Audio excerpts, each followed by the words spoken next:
Good day, everyone. Welcome to Real Conservative Headline News. I'm your host, Nathaniel Rajkumar. Starting off locally here in Trinidad and Tobago, Chief Personnel Officer Commander Dr. Daryl Dindial says he sympathizes with workers of the San Fernando City Corporation and is asking for patience as the state proceeds with new salary arrangements.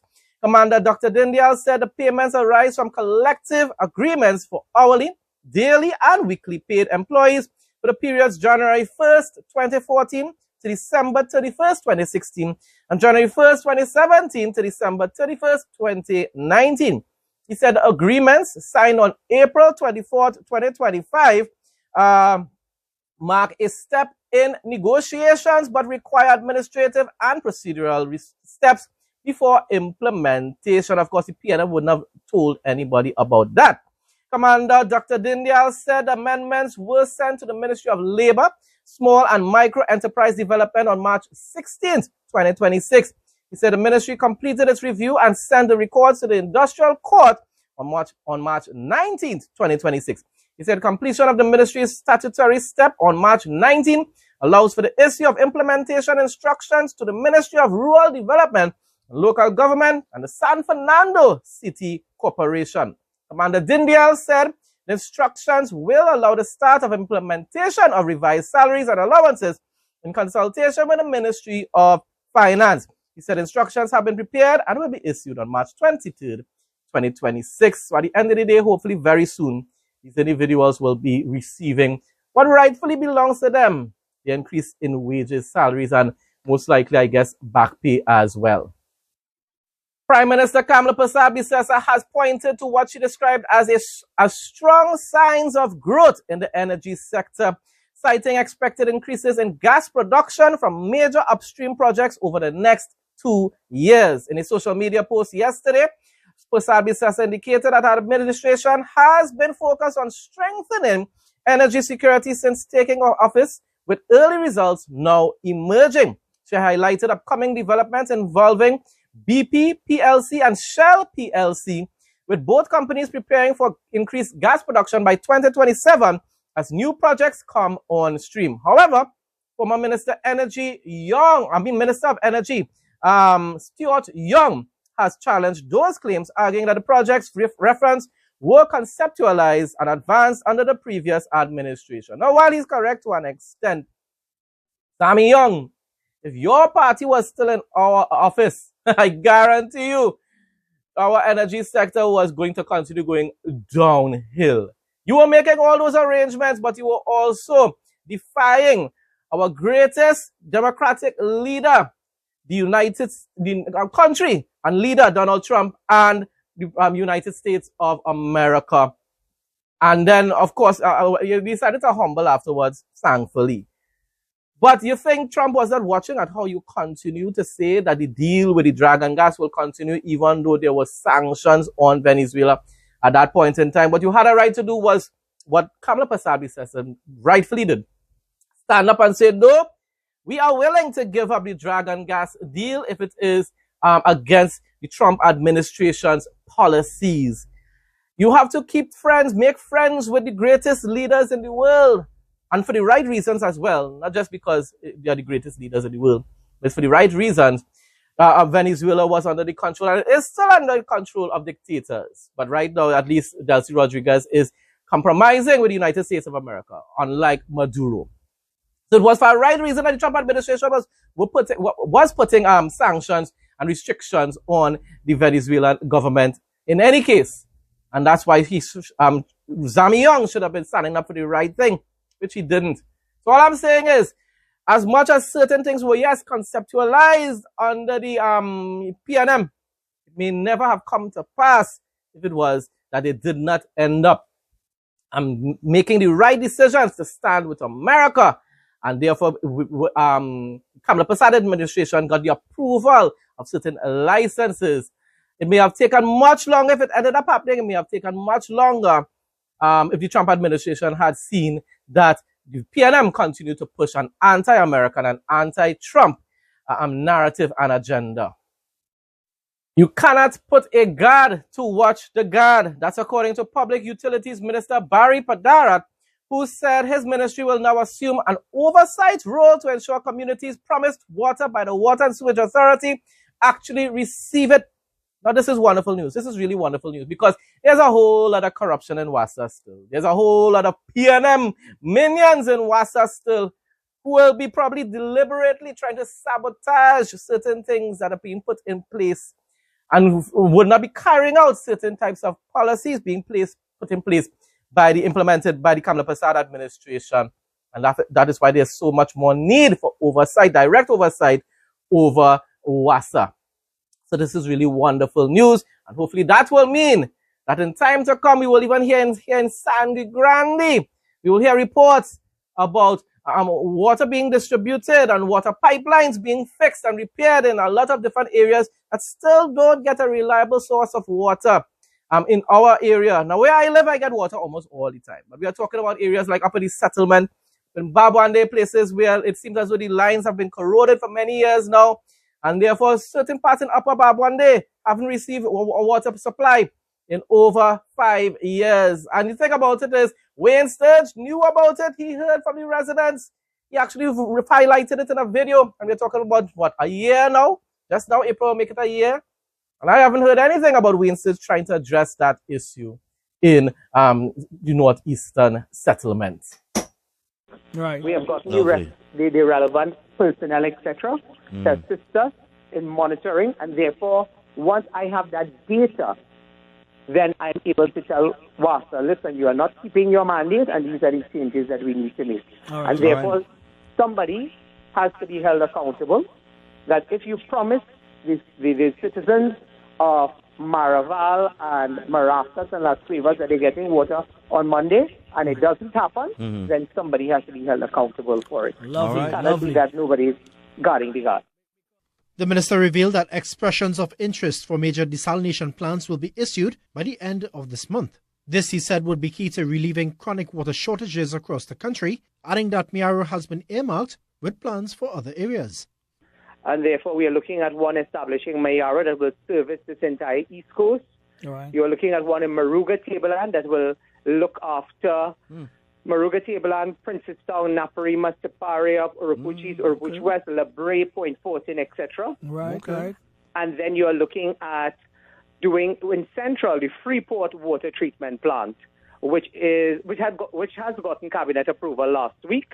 All right. And therefore, in 6 months, the people of Central can expect a greater supply of water in that area.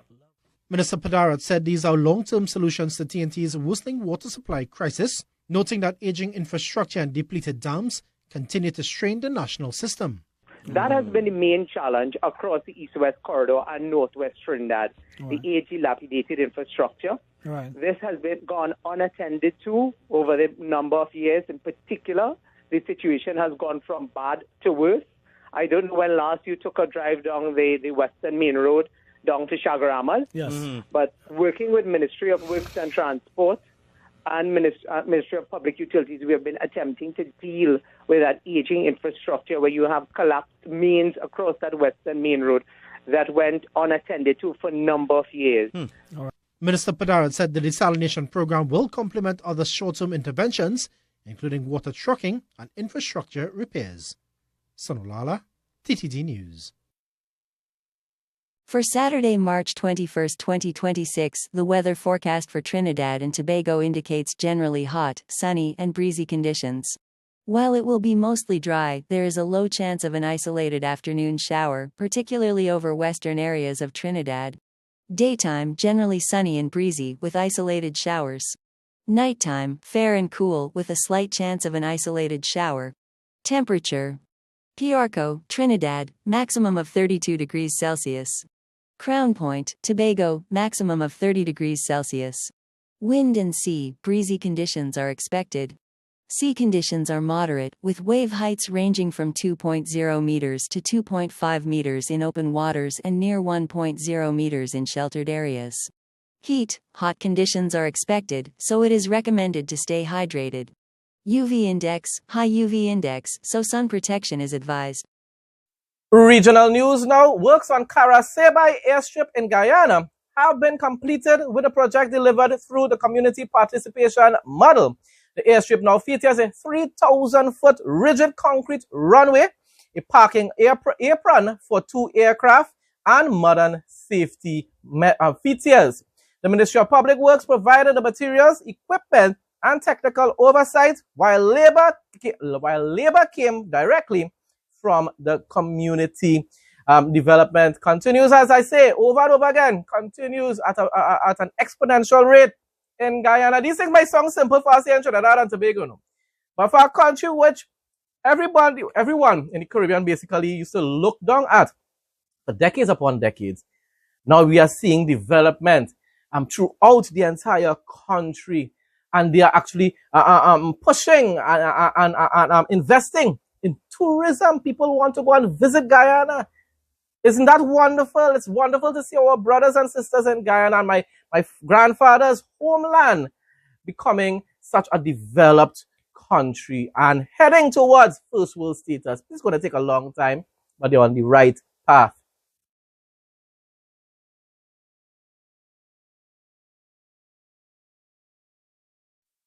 Jamaica's Prime Minister, Dr. Andrew Holness, has sought to counter a growing argument that Jamaica abandoned Cuba when his administration ended the 50-year medical cooperation program earlier this month, insisting that the government has stood up for its Caribbean neighbor. He's standing up for the people. He's just not standing up for the communist leaders in the country. It's just like how Prime Minister Kamala Persaud-Bissessar said, we stand with the Venezuelan people, just not the regime. Speaking in the House of Representatives yesterday, while making his contribution to the 2026-2027 budget debate, Holness reiterated the government's position that aspects of the program, including how medics were being paid, run counter to local laws and several international conventions, several laws, international laws as well. People, as I reported probably about a week ago or so, the Cuban with the deals that it had, the arrangement it had before this was cancelled, the monies weren't even going directly to the doctors or the nurses or whoever. It was going basically to the Cuban government, and then I guess it was going to be paid to the Cuban laborers, the doctors and so forth afterwards.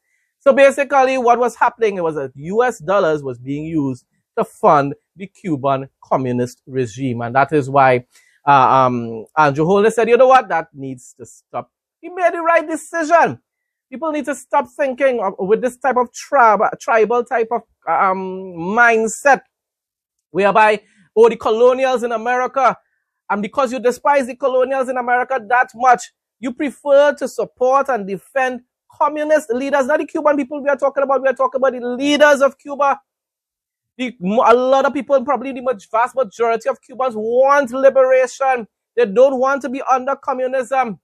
And the sad thing about it is, the tribals throughout the Caribbean enjoy democracy, enjoy freedom, enjoy free speech, and yet always glorifying communism. If you love communism so much, go and live in China, go and live in Russia, go and live in Cuba and all.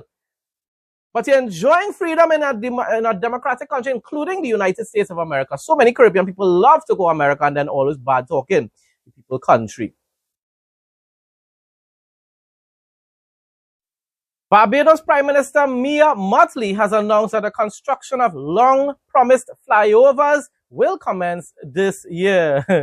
Third term in office. I think it's the third term, man. With work to be completed within 18 months. But one thing, I really have to be fair, as much as I disagree with her when it pertains to globalism and tribalism.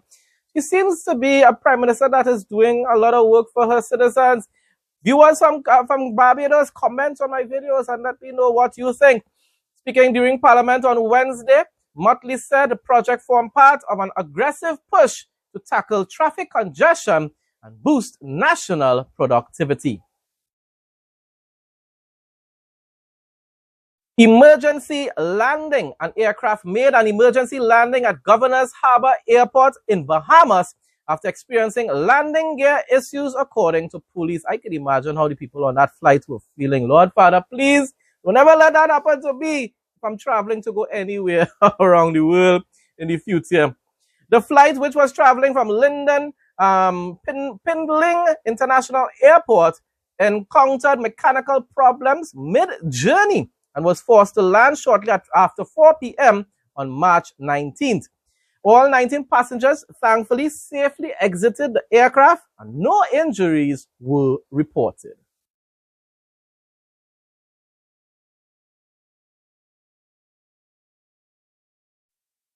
International news now. Applying to become a minister in Madagascar's new government will be subjected to lie detector tests to root out those who are corrupt, the country's military leader said Thursday. Military leader, that's what is concerning there, though. President Michael Randrianirina, who took power in a coup in the Indian Ocean island in October, said Madagascar has acquired a polygraph machine and a specialist to operate it to vet new government ministers. Why don't you focus on calling fresh elections so that democracy can be restored in that country? Now, that sounds like a good idea in general, eh? But when you're talking about a military leader, and therefore that means that he took power by force, relinquish that power as soon as possible, call elections so that democracy can be restored in that country, so that you yourself will be able to undergo those same lie detector tests, my dear president. Expensive and frustrating. FCC Chairman Brendan Carr is targeting the skyrocketing cost of watching sports as the NFL and other major leagues move games to pricey streaming services. NFL fans who want to watch every game would be forced to shell out $1,500, $1,500 a year to pay for the growing list of streaming services now covering games across the league. That's a lot of money. When you convert that to TT dollars, my goodness. Carr says it's too expensive and inconvenient for consumers to watch their favorite teams. Americans are frustrated when they sit down and can't find the game they want to watch. And that feeling grows only worse when they realize that they might need to sign up for another streaming service to watch the game. Wow, but that's a lot of money just to watch the match that you, of a team that you support. Craziness. Thousands more of Marines and sailors are on the way to the Middle East as the U.S. bolsters its presence in the region, and rightfully so. A task force of about 4,500 personnel from the USS Boxer Amphibious Ready Group and the 11th Marine Expeditionary Unit is currently sailing across the Pacific to deploy. Once in the Middle East, the group will overlap with the USS Tripoli Amphibious Ready Group and the 31st Marine Expeditionary Unit for some time, and then will replace the 31st MEU altogether. So even though there are reports that the war in Iran is winding down, security will definitely be enforced in that region for a long time to come. And it's because, especially if there isn't actual regime change in Iran, we'll have to ensure that they do not resume their agenda, their goal of building nukes to attack Israel or America. But hopefully, the people of Iran will take it upon themselves to restore democracy in their country. Commitment and discipline. Navy football coach Brian Newberry highlights the hard work and dedication his players show on the field while accepting the Commander-in-Chief's trophy at the White House. The Commander-in-Chief's trophy represents the commitment, discipline, teamwork that define the future leaders and war fighters of our armed forces. And what a great, wonderful, and blessed armed forces America has, the greatest in the whole world at this point in time. God gave them that power for such a time as this. Every day, our players balance the demands of division on athletics with the responsibility of preparing to serve as officers on their official duties. That challenge forges the character this trophy represents. In our view, it is the most meaningful and honorable trophy in all the college sports. Now for the interesting facts segment, Hirotaka Sato turned a moment of despair into a life of purpose. After a financial crisis, his loyal dogs stopped him from leaving home during a dark moment. And we all know most likely what they're talking about there.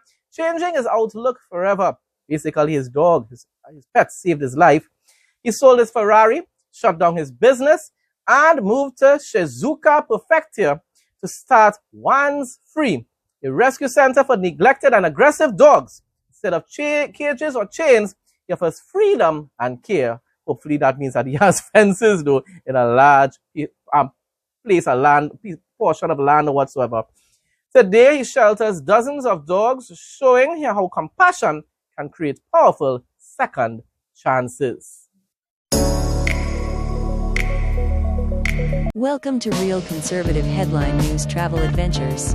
Sao Paulo, Brazil's bustling financial and cultural hub, is a massive concrete jungle celebrated for its incredible culinary scene, world-class museums, and vibrant nightlife. Known as a city of contrasts, it offers premier dining in jardins, creative art in Vila Madalena, and skyscrapers along Avenida Paulista. Key aspects of Sao Paulo. Cultural scene, with over 70 museums, including the top-notch MASP, and 120 theaters, the city offers unrivaled cultural activities. Dining capital, as a massive melting pot, it boasts international cuisine, and is renowned for having the largest Japanese population outside Japan, and a strong Italian heritage.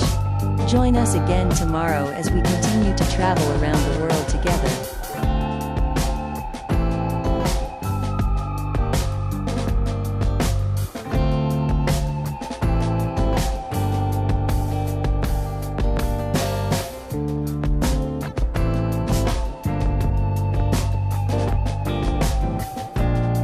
Folks, that brings us to the end of today's headline news. Thanks again to everyone who continues to support my content.